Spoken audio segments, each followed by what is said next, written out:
Bună ziua! Astăzi vom face chifteluțe din vinete umplute cu mozzarella.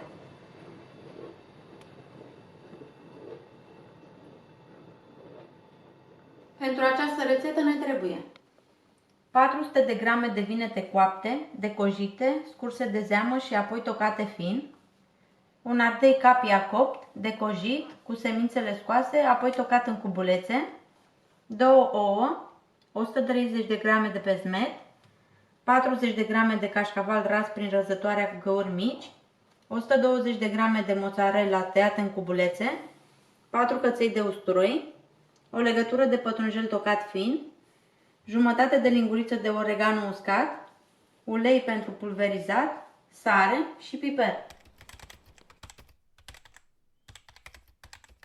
Peste vinete punem o linguriță cu sare,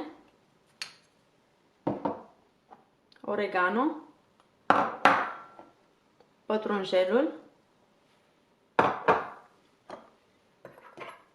cașcavalul ras, ouăle, ardeiul copt și pesmetul.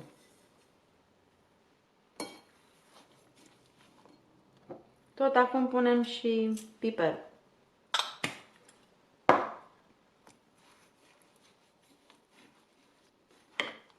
Amestecăm bine.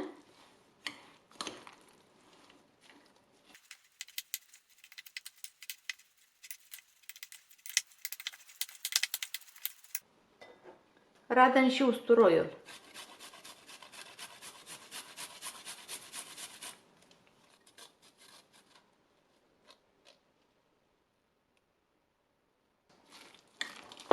Continuăm să amestecăm.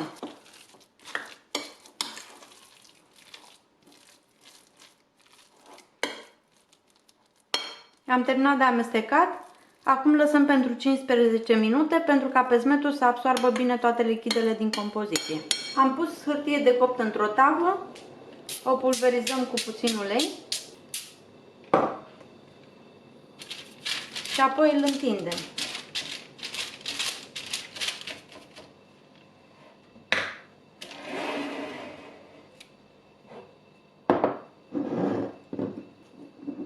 Formăm chiftelele. Umezim puțin mâinile. Luăm câte o lingură din amestec. Îl aplatizăm.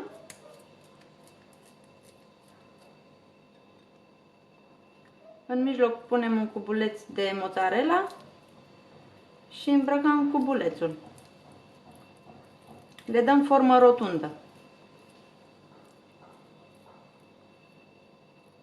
Apoi punem chifteaua în tavă.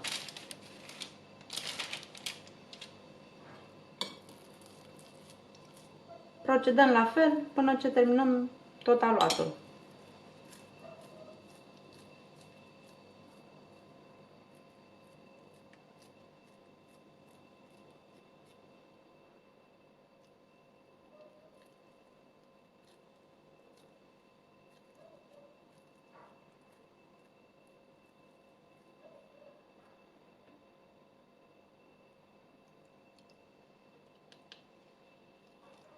Am terminat de modelat chiftelele, acum le pulverizăm pe fiecare în parte cu ulei.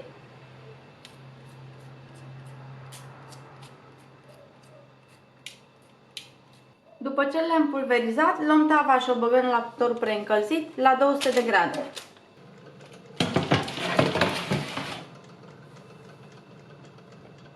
După 30 de minute chiftelele s-au rumenit, așa că le scoatem de la cuptor.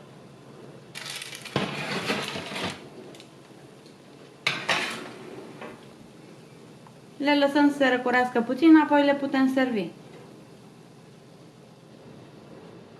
Vă mulțumesc că ați petrecut timpul cu mine descoperind rețete delicioase.